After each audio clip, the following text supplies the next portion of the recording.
Hey guys, Goat Mumbler here. What I want to show you today was my brand new Taurus PT111 Millennium G2 9mm subcompact pistol. It's a great little gun. If you're not familiar with Taurus, you probably need to get familiar with them here because this is a new weapon that they introduced in February at the SHOT Show, and it got a lot of chatter out there, and there's been some articles written on it since then, and there's been a lot of good things to say about this pistol. I think they just really turned up the wick on their line of pistols and their semi-automatics, and man, this thing is really something neat. I've always kind of had a stigma about Taurus, and when a buddy of mine was telling me about his, I just didn't really pay much attention to it because I thought they were just more or less inexpensive throwaway pistols. I mean, we've got, Glocks and SIGs and Rugers and everything else around here, and I just really didn't give these guys a second thought. But once I put my hand on it and read a lot about it, I'm going, man, this thing is something else. So I was kind of looking for a 9mm carry pistol subcompact, and couldn't figure out what to get. And even though this is not a single stack, it fit all the parameters. The problem was I couldn't find one. We've got a lot of gun stores around here, but nobody had one. Some of the gun stores hadn't even seen one as of June. So I walked in an academy one day, and there this thing was.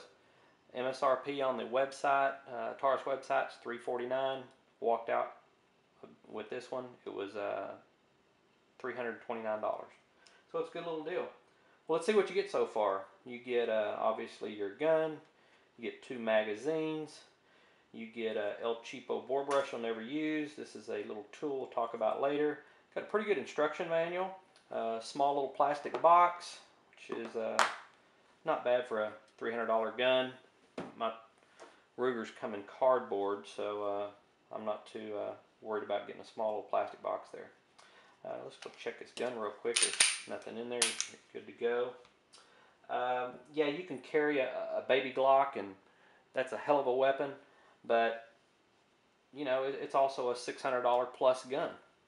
If you lose that thing or something happens to it, car gets stolen, off goes your gun, you're going to be crawled up in fetal position for a couple days. This thing here, maybe not so much. So that also made it real attractive to me. Size and weight are very similar. This is 20 ounces with an empty mag. I believe the Glock 26, the baby Glock, is 19.75. So, they're very similar in that respect. Let's take a look here and see what you think about it. First thing you'll notice, it does fit really good in your hand. This is a polymer frame pistol with a steel slide. It has a short rail on the front if you use or want to put a tactical light on there or some sort of laser. You got that. Got a 3.2 inch barrel, so she is a shorty. Like I said, the weight is 20 ounces.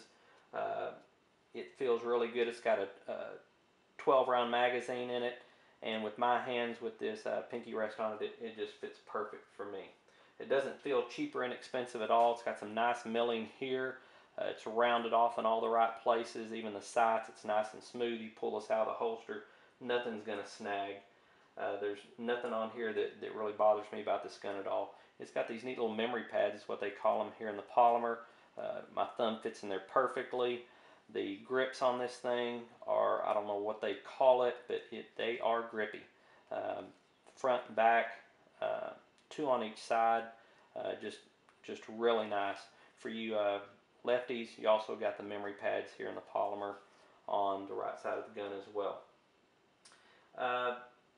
This trigger, a lot of people are always concerned about trigger. Let's take a quick look at it. I've got some snap caps here in this. It's not a real live ammo. So let's rack it, see what we get. Here's your trigger pull. It does have a long trigger pull. There you go. And reset. There it is. And there you go. This is a double action, single action gun. It has double strike capability, so if you have a latch primer strike or something, you can still go until you get it. Well, there you are on that. I'm not going to get into the specs of this gun versus the Glock. If you want to go check it out on the Taurus website, you can do that. I'd suggest bringing up a Glock 26 spec and another window if you want to compare those two guns, or if you want to compare it to a Beretta Nano or something like that, you can do that.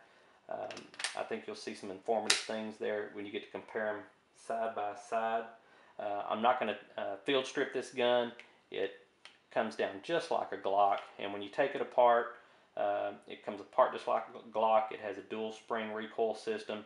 It does have a plastic guide rod in it. I couldn't find anything on the internet where there's been any failures with that, but if you think you got to have a steel one, go out and find you one in the aftermarket. This thing will also fit in just about any holster that you have laying around that fits any of your subcompact guns. This happens to be a DeSantis Insider, which is an inside the waistband holster, and it fits really good. I'm not a real big guy. I'm 5'11", 175. I put it on my hip and it fits in there really good. I will tell you one thing though, this is quite a bit thinner here and here than the Glock, so if you put this in your waistband, put it on your hip, sit down, you're going to notice a sizable difference between the two guns. So just take that in consideration when you're trying to make a decision on something like that. It comes, like I said, 2 magazines. It does have a 12+1 capacity. It is rated for plus P ammo. We ran a lot of ammo through this. Winchester 115 grain from Walmart, Remington Walmart 115 grain, American Eagle 115 and 147 grain. Bass Pro works great. We even ran some Winchester 9mm NATO through it, 124 grain, works great. Hornady Critical Defense 115 grain hollow point, which is what we're using when we carry this gun. It ran it all. It ate everything up. We didn't have one single problem with it at all, and I don't think you will either. So this is something you might want to consider if you're looking for a new 9mm carry. It's inexpensive. You should be able to find this for less than $350. Like I said, we found it for $329. I just don't see any downsides to this gun at all. It's not something you're going to use for competition. And no, Taurus doesn't sound as cool as Kimber or Glock or Sig or something like that. But you know what? For $349, or in my case $329, I don't really care. The thing fires well. It runs all kinds of ammo. It feels good. It's lightweight. It does have adjustable sights on it. It's got a 3-dot sight system. We did have to make some adjustments, which is what this little key is for. And once we got it dialed in, I was shooting groups just like I do all my other weapons. And you can't go wrong for the price. A couple other things I failed to mention. It does have a regular thumb safety and it has a trigger safety as well. This thing, as you unholster the weapon, you can sweep it down really easy. One other thing it has that you might not be familiar with is what they call their Taurus safety system. That's what the other key is on this particular little tool. You can lock down this slide, but you know, that's kind of worthless to me. This is going to be a carry weapon. If it's in my house, it's in the safe or it's next to my bed, so it needs to be ready to go. A lockdown gun is a worthless gun as far as I'm concerned. Has a pretty large trigger guard here, so if you're going to shoot with gloves, you can do that. All in all, I just don't see a downside to this gun. I think you need to see if you can find one. That's going to be probably your biggest challenge, is finding one of these things. Go out and shoot one. You'll enjoy it. You're going to notice that it does look a little dirty when you get it. I took mine apart when I first got it. Evidently in Brazil, which is where these are manufactured, they use a copper colored or brown colored kind of grease. It just kind of looks dirty and gritty in there with some of the crap ammo. They probably ran through it in the field test. I ran it just like that because I wanted to get a good first impression the way it comes out of the box. Wasn't any problem at all. Brought it home, cleaned it with the solvents I like, greased it with the grease I like, and it runs just like a top. So see if you can find one of these, $349 or less, and have a great day at the range. Until next time, Goat Lumber here, and guns up.